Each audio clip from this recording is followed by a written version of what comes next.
Pininturahan niya steel deck.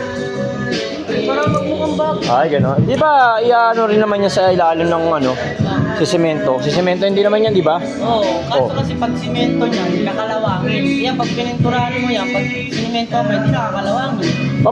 Paano mo malalaman nakakalawangin eh, nasa loob na siya ng semento? Sige nga, pakipaliwanag mo. Mabibiyak yung simento nun eh, pag napuno ng kalawang. Ay, ganun ba yun? Utang, ganun pala yun. Tingnan mo yung mga simento. Oo. Pag makita mo yung mabiyak, Oo. yung mga kalawang ng mga bakal yan.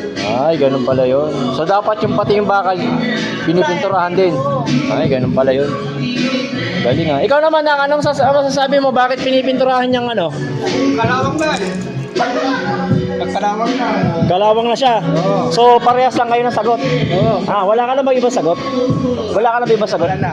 Wala na? Ano ba yan? Kalawang din. Anong sagot mo? Ganun pala yun. Saka kasi ano, tingnan mo, pogi. Kasi pogi yung nagpipintura. Ay, ganun. Oo. O, ikaw, ano masasabi mo, Bakit? Oh. Parehas. Magkapatid ba kayo? Ay, hindi.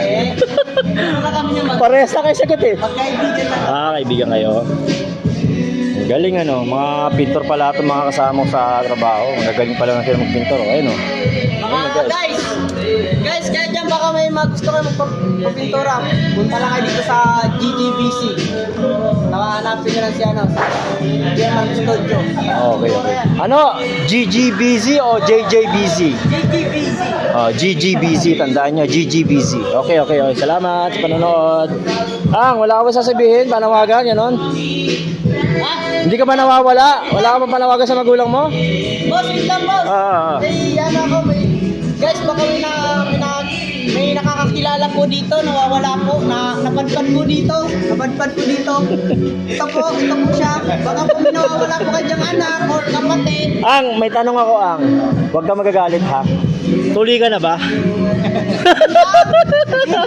Hindi.